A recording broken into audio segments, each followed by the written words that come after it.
In the next 45 minutes, we are going to look towards the role of sales. So we've learned this morning from market research that customers have changed in their preferences. So people want a higher level of safety, security, hygiene. They want to avoid public transport. Now, how can sales and distribution react to that? What are the biggest changes, and what does distribution have to cater for in the future? So we have chosen the title, the role of sale or distribution. What do customers, travelers expect from us today in the future? I am looking forward to a discussion with Nitsche from Solamento, Bianca from Schmetterling, and Boris Raoul from Invia Group. Well, welcome to everybody. I would like to introduce the panelists. I would like to introduce Sascha Nitsche. He was a founder of a travel agency. So in 2005, he created a mobile travel organization, Solamento. In 2013, Solar Solution, eine Dienstleistungs- und Servicegesellschaft. Gilt als rastloser Visionär und Macher und service business. In 20Marketingmanager ausgezeichnet. Jetzt fordert vor allem eins, Reisebranche. Sectoral award, and now he just asks the travel industry to stop whining and crying. Well, I hope you can see me. Yes, I can hear you, and I can see you as well. Everything's working fine. Now I would like to pass over to Ömer Karaca, who is a member, he's a CEO, I don't know, a member of management of Schmetterling GmbH. So he has established Schmetterling and Technology as an IT service provider in the service industry. We have nominate him as the best tourism manager in Germany in 2019. He has been member of the management in Schmetterling, and also as a managing director, he is in charge for the airplane consolidator Schmetterling consolidator. He says a mix of virtual visibility and personal consulting and advice will be the future basis for a successful travel industry. Welcome. Well, I'm very much looking forward to the discussion. Great. Last but not least, the third panelist is Boris Raoul. He's CEO of the Invia Group. Invia is the pan-European market leader in online travel. In Germany, it's called Ab in den Urlaub und Flüge. Before he became a tourism expert, he has worked for companies such as FTO, SCO, and others. Boris Raoul says exclusive customer focus will ensure our survival. Welcome, Mr. Raoul. I'm very happy to have all three of you with us today. I would like to start with one question to Mr. Raoul. So exceptional focus, or just focus on the customer, will secure our survival. Hasn't that always been the case? So what's different now since Corona? Well, I'm very happy to be with you today. In the past, things have changed very much over time. So things have massively changed, and I think we really now need to only focus on the customer if we want to survive. And so our customers will not tolerate any mistakes on our side anymore, and I think that we will have to focus even more on our customers. I mean, it has always been a topic, but in this concentration, well, this really will be the decisive USP for the future. Mr. Raoul, and there are complicated rules and regulations for quarantine. And so there are travel warnings which are being issued, and then weeks later they are being reversed. It's very difficult to keep an overview what's happening here. So how do you manage as UTA to live up to the need of the customer to get all the information, especially since you don't have a point of contact there who's sitting there? Well, that's a good question. This implies a number of layers of things you are mentioning there. So one thing is the current insecurity on the political level and the constant change of rules, and also not really explaining in a transparent way how these rules should be implemented. So it's just a whole very confusing situation. You don't even remember which politician said what, and if all of these politicians are talking so much bullshit, you just feel that your customers feel disconcerted. So how do we try to solve this problem for the customers? So we've got a number of teams who try to compile these very dynamic information and try to come up with prediction. So we are also using AI and try to extrapolate what we believe what the situation will look like in 3 weeks from now. So whether somebody will be able to travel to a certain destination in 3 weeks from now. So we have got all of this data available, and we try to translate all of that for the customer into digital products and to give them a certain level of guidance, what they can book, when they can book, also all of the current programs of the tour operators. And they try to really reduce the level of insecurity amongst the customers. And so everything needs to be really transparent. So in the past, this was only about price comparison. Meanwhile, there are 6 to 7 other parameters which are decisive for the customer decision. And we believe that we can address that customer need with digital products. So, and for every phase of their journey, so be it before they leave, so checking hotel lists or whatever, so that the customers can make the best purchasing decision possible. Thanks a lot to Mr. Raoul. Mr. Karaca, you say we need a mix of virtual visibility and personal advice. Can you please explain this? Well, why do I do this? Travel agents don't really receive a very good press when we're talking about virtual visibility and personal advice. Now, if I look at the figures which were presented this morning, with a plus minus of, let's say, minus 75% for the whole sector, I can only agree as Schmetterling. I mean, it might sound stupid, so we are in the trend. We're part of the trend. We are not doing worse than bricks and mortars. So, yes, personal advice is important. And why is a good mix decisive for our future business? It's about time. We heard that before. So also the colleagues from Statista and Co said onliners perform better than brick and mortar businesses. Our customers do feel a need to travel. They want to travel, and whenever they can, they want to book quickly.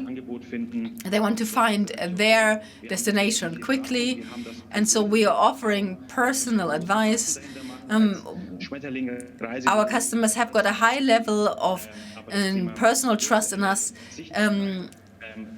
as a bricks and mortars, as a stationary travel provider. So we offer both.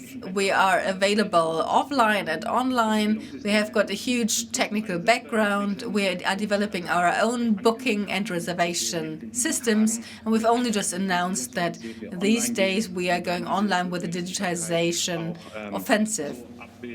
And that we are reflecting our virtual visibility so that our customers find whatever they're looking for. Thanks a lot. Mr. Nitsche, you say the industry sector or the tourism industry should stop whining. So the industry is very much under pressure. Why do you ask the industry to stop? Ja, grundsätzlich geht es jetzt erstmal darum, das ist jetzt krasser so formuliert, aber am Ende des Tages. I mean, maybe that might sound like a very tough statement, but after these 6 months, I'm lacking the positive spirit which the travel industry needs in order to just get out of the rut. So the only alternative which we have is to accept the virus. So we cannot just, as in a mantra, repeat, we need the vaccination, we need the vaccination. Hey, I mean, we need to do something. So from my conversations with physicians, I talk to, let's say, at the university clinic, and they tell me it's going to take some time before the vaccination will be around. So certainly these are very tough times for all of us. All of us are suffering more or less these days. But as a travel industry, we need to develop a positive spirit in order to deal with the current situation and to make traveling possible for 2021. That's our interest. And things are already happening. Boris has mentioned this. And I think we need to focus on that. We need to assess the partners with whom we want to tackle this. And also, Boris mentioned the most important topic are the customers. We need to create solutions for them. Security, flexibility, but people want to travel. Yeah. So if we work with these rules and regulations, social distancing, hygiene, and so on, we just need to explain that. And at the end of the day, our customers need to understand it can work like this. So in our everyday situation, we just experience that we are living with the masks, and probably we'll have to do this on a day-to-day situation in our vacations when we travel. And I just talked to another physician who told us that there are 1,200 different mutations of this virus. So even if there's a virus around, we don't know whether it's going to cover everything yet. But so now we need to think how we want to move into the future. And we need to just spread positive messages in the travel industry so that people just get a grip on things, they get themselves together. How do we want to tackle 2021? I mean, Easter will come sooner than you think, and things need to be in place by then. I'll ask the question to you from the audience, Mr. Nitsche. This is about mobile distribution. So advice from the couch or from the cafe, that's part of a mobile distribution. One of our members of the audience is asking the question, isn't that model under pressure right now as compared to brick and mortar travel agencies? Well, I believe here we have got one of the most flexible models, and that's the current zeitgeist. And so this is autumn, and in autumn many mushrooms mushroom, and here all of these little businesses are mushrooming. And so, I mean, at least in our business, the travel advisor decide how they operate, whether they go out, reach out to the customers or not, and how they do that. So we have learned all these corona rules, and apart from certain exceptions, Germans and Austrians and Italians and we all implement these rules quite well, with a few exceptions. But saying that mobile distribution would only advise people in the cafe, well, I mean, that is a romantic image. I mean, these are travel brokers, and they have always primarily worked from their homes. Certainly, they also try to meet their customers face to face, but we just need to see what's feasible. And I cannot have 20 different appointments a day. I think that's not really necessary these days, also not in mobile distribution. So here also it's possible to live up to the social distancing rules. I've got another question from the audience, which is a question to Mr. Raoul. So this is about your exceptional or your customer orientation, where you only focus on the customer, as you said. So the audience interpreted this as that you live up to the wishes of the customers, so that you can just cancel free of charge until the first day of the journey. So how easily can you cancel? Don't you have to rethink your products then? That is a question maybe to everybody. Yeah, I think this question really hits the nerves. I think we have to rethink products. And this also implies that we need to react when the customer makes the booking and when they can cancel the booking and which costs. So yes, we have to rethink our products. And many tour providers have understood this and are already working on products which are offering a very high level of flexibility. So here, travel industry has understood that currently you can only be successful to convince the customers to even consider embarking on a journey for next summer. So you need to offer them this level of flexibility. So we have got this customer relation, which is very important for us. So how do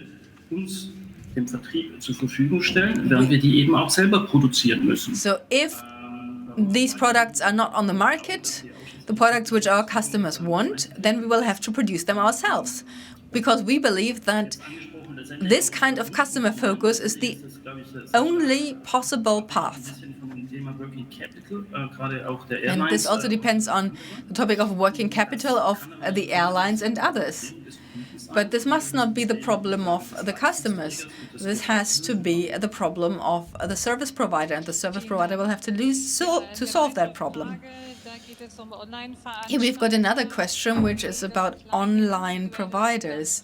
Do you believe that small individual and thus more customer-oriented providers will grow because they can more easily adapt to the needs of the customers and be more flexible? We heard this morning in Statista's presentation, that the online growth rate with 5 to 6% for package tours is while offline will be seeing a decline here. So, Mr. Karaca, how do you deal with that, and how do you try to counteract this? Well, something which we have been seeing for a number of years here, that we at Schmetterling, we are known for having a kind of broad product range. We are very happy to welcome newcomers. There is a good player, a well-known player, Booking.com. We have got them in our portfolio. Very often we have got challenges there, but Booking.com offers us great access to different travel agencies. And we are doing this. We are still also in COVID-19 times are focusing on this. But also for small startups, it's difficult. I mean, also they have got challenges with working capital, not only the big airlines. So you also need to make sure that you don't compare apples with oranges. Established tour providers, the well-known tour providers, they are really analyzing what's happening, and they will certainly offer the right products in the right time. So we are very open here, and we integrate newcomers very actively into our platforms, so that we as the point of sale have got access here. I would like to stick with this point. Mr. Raoul is a representative of online distribution. So, Mr. Raoul, what can onliners learn from offline? Well, I think you should stop thinking in those boxes or in those silos. I mean, some customers need professional advice and contact. You need a call center for that. So what we've noticed is that very often customers can deal very easily with the booking engines if they're self-asserted and if they search in a targeted way. But sometimes short trips or more complex trips or long-haul trips, sometimes there are so many issues which emerge where the customer needs a touch point, a physical one or another one. And this is what travel agencies are this is what they are good at. I mean, they have got so much information. So what we can learn is this high level of competence about the destination and to be in a position to answer all of those questions. So I don't think you can either have online or offline. I think they just support each other. So if you've got a classical Mallorca journey into a hotel which the customer knows, they just book this online and they don't need support. But if this is a very complicated journey, then they will need support. So for different customer types and for different trips, you need a different level of advice. And for some people, the travel agency is the best solution, and for others, online. With a high competence level of competency in the context of telecommunication will be the right solution. Thanks a lot. I would like to stick with this one point, and I would like to ask this question to Mr. Karaca and to Mr. Nitsche. So, what can offline learn from online?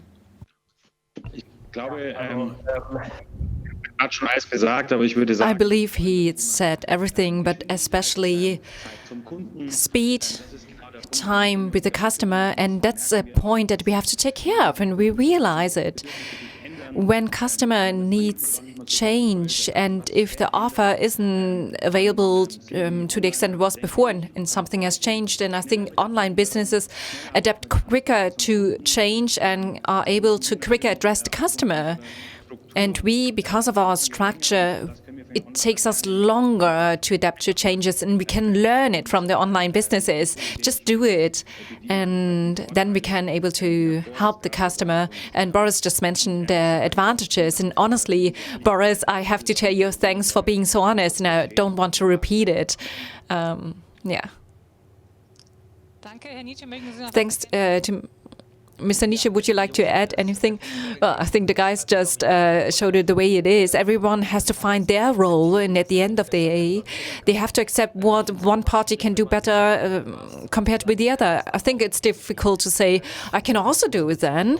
That's horrifying. I think we have to become clear of our roles. And of course, there's a need for efficiency also in a stationary or mobile sales. Of course, there's itinerary business, but these are topics that we have to solve ourselves, that we have to improve.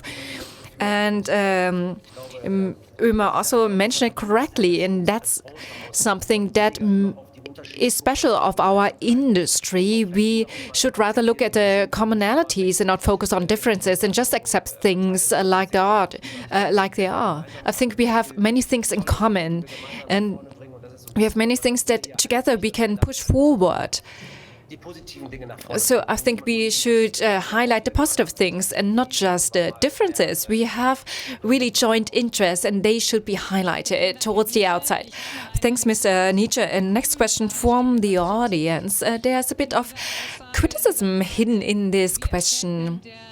How is it that a new customer will become aware of the new products if the entire sector puts marketing communication in the background and the customer doesn't look actively for the new products? May I answer first? Yeah. And honestly, I have to tell you, the question is, can you cover the demand? Usually, we are used to many customers looking for vacation. There's a high need, and we, from the online business, try to meet the demand and try to really address the answers, and we communicate with them and look at the search results. But currently there's less demand, yes. And therefore, and that's our strength as an online business, we have a large customer base. So customers who have traveled with us already, and there's a high retention rate. And we invest a lot of money into newsletter marketing. And here we communicate at a really high level with the customer. We inform them about any kind of changes. We tell the customer, okay, these are the new features, for example, free of charge cancellation or free of charge rebooking. So we are in communication with the customer. We present the products on our platform, and we try to explain within the communication what could be the benefit if the customer now books a trip with us. So we use the customer communication to inform the customer about new products, and then we have to meet the demands. And this then leads to improvement of portals. Thank you, Mr. Karaca. What is your strategy? Similar. But I explained already that we currently address those topics, and we're working on those topics because it hasn't been a topic beforehand for the customers, that we have to bring new products to a market and offer them to the customers. But now it's really about us having those new products, and within the next weeks, as announced, with our IT strategy, we actively present those products to the customers and tell them what kind of product is relevant. And we want to see where the needs of the customers are, and then we see if the new kind of marketing, the email marketing, is something that the customer really responds to. Thanks a lot, Mr. Nitsche. How do you present yourself in marketing communication? It's getting more important in times of Corona. Well, yeah, the two guys already answered it quite nicely, and Boris mentioned it 2 rounds ago. We try to have own events, present solutions with that, because the product as such, we sold the world and itineraries and individual trips, and not like you have to travel there on your own. And if you think about you want to sell the Europe catalog, we could have sold it way more. But what's missing is the product diversity. And we went back to the common themes like Expedia.com, and the advisors can do this as well. But it's not a target-oriented path forward. We have new tour operators that we onboarded in our sales, like Reisen from Munich. And of course, the customers can travel there on their own, book the travel on their own. That's something they can do. And that wasn't our main business, like holiday apartments in Austria, for example, ski season. That wasn't our main topics, and holiday apartments were booked by the customers directly. They're basically educated to use the portals themselves. And we need answers for that. And I didn't wait for others to do it. We tried to come up with answers ourselves. Boris addressed the topic of payments. And this is also something that I consider important. The customer wants it like that. If we like it as a sector or not is secondary. And I didn't have the answers first. And then you try to think about it yourself to create a package and do something like pay by delivery. And this is something that we are thinking about now. And We have the typical communication channels via travel advisors, and then we have the typical channels for communication with the customers. Thanks, Mr. Nitsche. There was a great push for digitalization because of Corona, and also here we are connected via live stream. And a question from the audience: do you think that video telephone calls will be a way of advising customers in the future? I think so. During the crisis, we realized that it's used quite often, and we will see if in times where it's not necessary anymore, it will be still used. I think for almost 10 years we've been having video telephone calls, and only now it was used, or it has been used. Thanks a lot. Another point from the audience is about marketing, that's not made by the sector itself. You know, sometimes the travel industry is marketed via Amazon, for example, or IKEA. So these do not really have anything to do with the travel industry as such. How do you respond? Well, at the beginning, we talked about the needs of the customers, and with the different types of travels, you have different needs. And Boris presented it quite nicely that there will always be customers who will book online. They may book with Amazon, or there will be some who book offline, who go to a travel agency.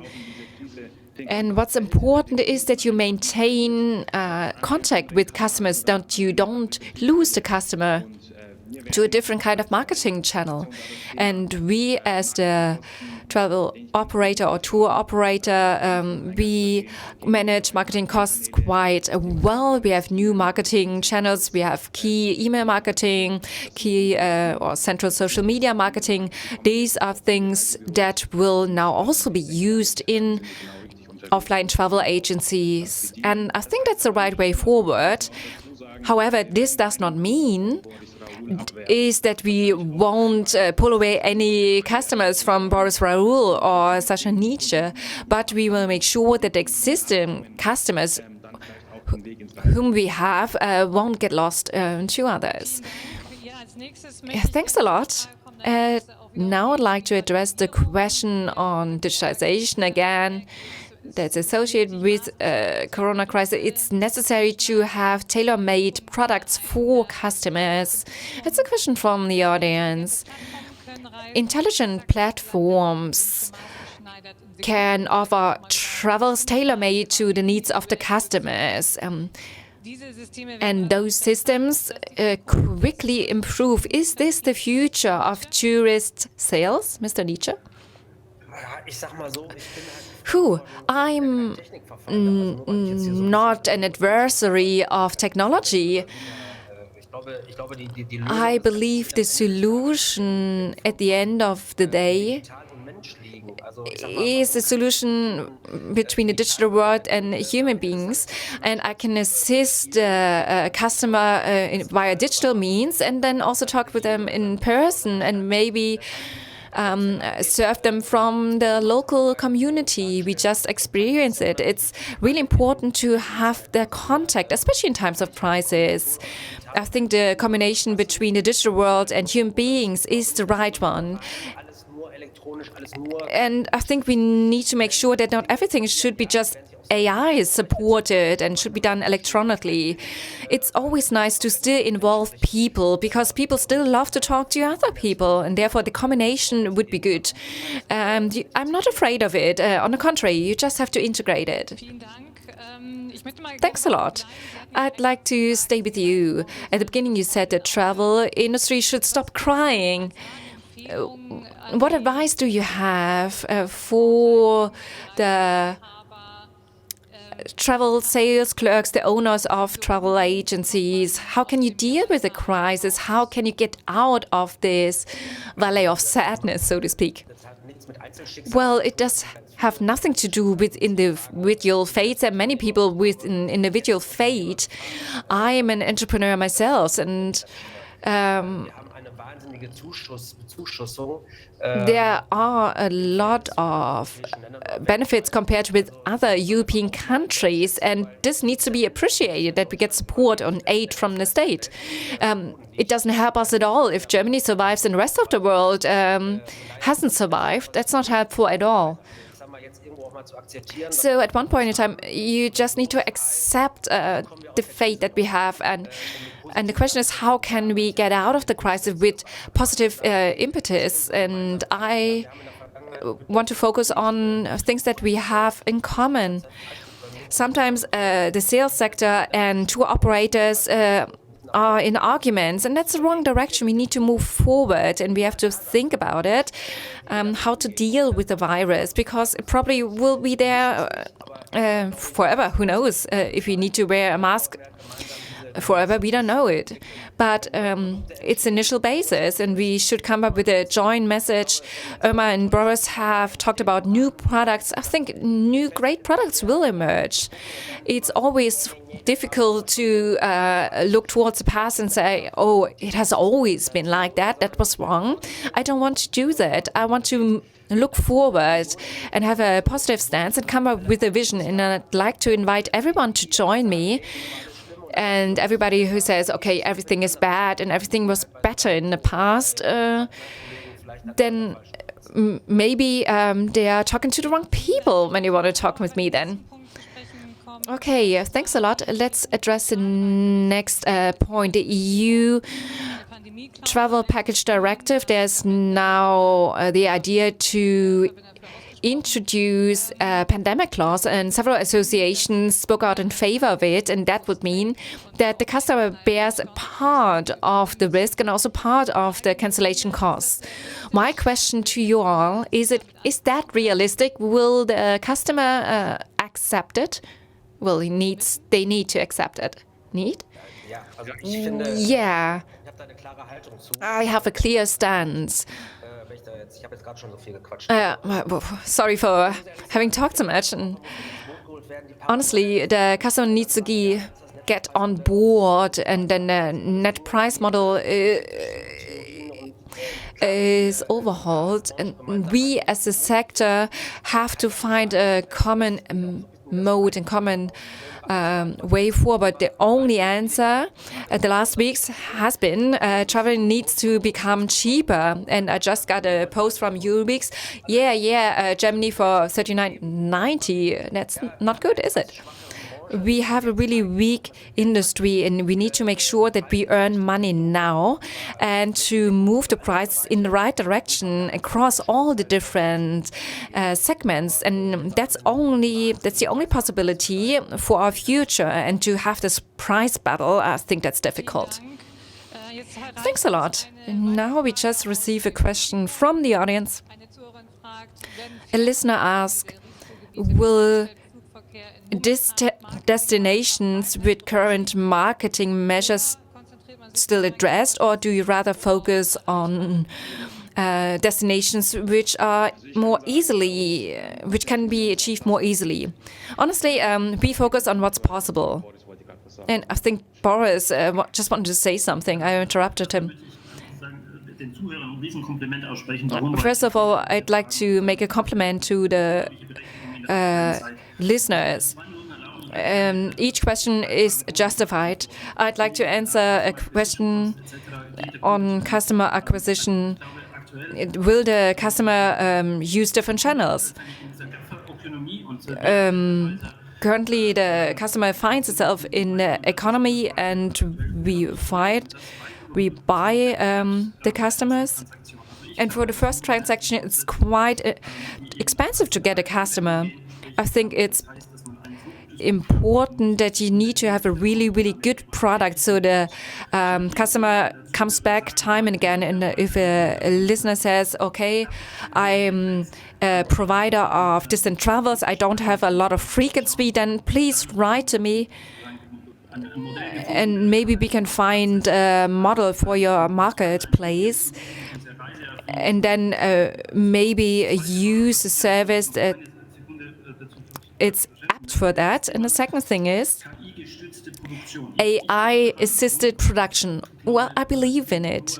why I'm a great fan of technology and against the backdrop of building a better product for the customer.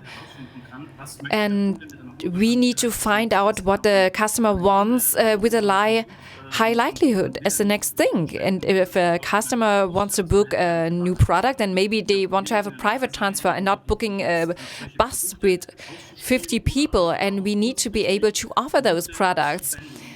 Or maybe also have a bundle of products and have a tailor-made product for the topic. So I believe in this topic to have AI-assisted product. The product as such is not against a package tour because it provides some benefits.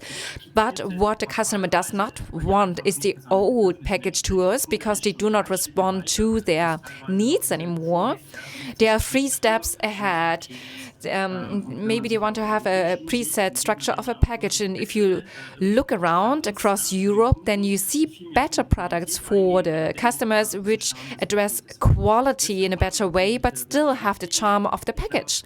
And in terms of the EU directive, I think the customer will answer the question if they are willing to share the cost, to enter a contract where they don't get all the costs back when they cancel a trip. My statement from the beginning was to focus on a customer. So it will be up to the customer if they want it or not. Or maybe there will be products where you can waive it. So you don't have to accept it. I understand it from an industry political perspective, but I'm unsure if the customer would accept it. We will see this in the future once they book it. Usually the customer books 1 or 2 weeks beforehand if they are 99.9% sure that they really can travel. There will be a pandemic clause maybe in the future, but in the end I think it's up to the customers. Yeah, thanks a lot. I'd like to address the point of mobile Das ist eine neue mobile Reiseberatung. So, mobile travel advisors. Mein Urlaubsglück is a new one, and I think owners of travel agencies have a difficulty to keep up their business, their offline business. What is your stance on the competitors, Mr. Nitsche? Well, as I mentioned beforehand, basically we have a great hallelujah amongst mobile sales. That's quite pleasant. Finally, this form of sales has arrived at the market. We do not need to talk about hierarchical issues anymore, but we now talk about the different sales pathways. And here I address the contractual rules of the tour operators. And in general, competition is good for business. How it worked and how it was initiated and how it will evolve, I think you don't need to be a good Houdini to find out what the real intention is. So from the outside, I can't really judge on it, but from my area, I don't see that I need to be afraid of it, neither by the solution offered by Birgit or TVG. And if people think that they need to offer this mobile advice service, then they can do it. I think it's not just a technical solution that's needed. And from our experience with more than 20 years in our segment, we have the advantages, which I don't want to go into detail, but I'm still quite relaxed when it comes to this issue, thanks to Mr. Nitsche. I pass on a question to Mr. Karaca. You also have a new mobile partner model for home office solutions. How do you see the current market developments, Mr. Karaca? Yeah, we don't have a typical mobile model. We also do not call it that way. What we meant is about the home office model. We are facing the situation that the travel agency, the point of sales, have expensive rents, and some people do not enter there anymore because of the pandemic, and therefore entrepreneurs change to the home office or switch the location, go to different floor, and do not have large shop windows anymore. And within the group, we have seen changes which are visible but not really noticeable. The solution that we have fits, and towards the outside we receive a lot of requests, but it's not that there's a great push and that new structures, new mobile home office travel agents are there. It has to do with this situation. The entrepreneurs want to save money and enter this new segment, but it's quite normal. I think it will be something for the future. Thanks a lot. We received a question for Mr. Raoul on customer lifetime value. No tour operator calculates with it. That's a consistent CRM weakness. Ist das eine Gefahr, Herr Raoul? Is this a risk, Mr. Raoul? Die Aussage ist falsch. Well, that statement is wrong. One shot, one bang.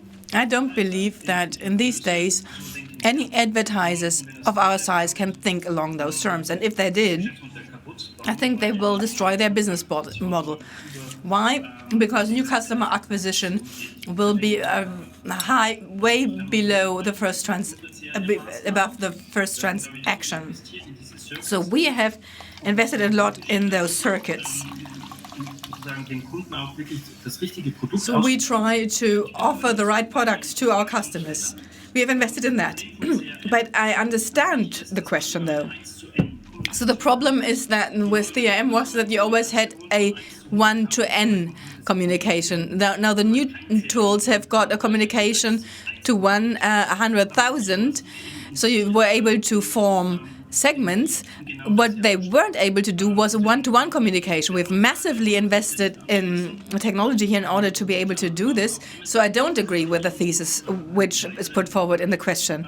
Also, Amazon, they could come up with another vertical and thus increase their basket share.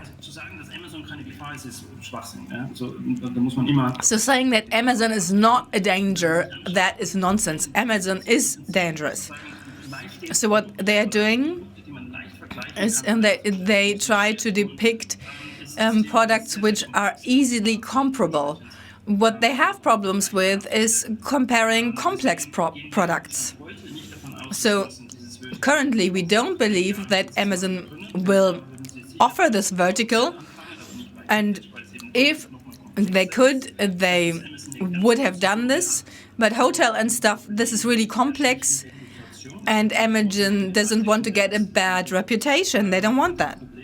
So imagine somebody books a journey and then they have a problem with a hotel. And then they remember Amazon as the one in charge of or responsible for this negative experience. So this would have a negative CLR value. So I agree with the basic thesis. One shot, one bang. Everybody is focusing on customer lifetime value. Everybody is trying to reactivate the customers with improved technologies which move towards one-to-one. Well, thanks a lot. Another question from the audience. Which 2 to 3 does Mr. Karaca have for tech startups in order to be successful in the B2B business or in the B2G business and to win over new customers? Well, in B2B field, you must not underestimate what B2B can do for you. So please just contact me personally and I can give you more detail on this. And then the topic of the classical package system, which seems to be kind of dusty, but maybe this has got something else to do with the legal framework. So maybe we need to be more flexible. But this secure framework with this legal package tours offering is what the customers want. Yes, they want to be more flexible. They want to have changes with the product. They want to be able to cancel without paying a cancellation fee. And tech startups, they have got great ideas, great platforms, everything's working, but at the end of the day, it has to be clear who provides the service and who is the person in between. And here you really need to look into B2B. What does B2B really have to offer, and what is not so important for our channel, for example, in the context of integration? Well, thanks a lot to Mr. Karaca. I would like to round off now. Thanks a lot for this interesting contributions, for this very vivid discussion, and for all this very interesting information. I can only say for me it has been really fruitful, and I would like to say thank you.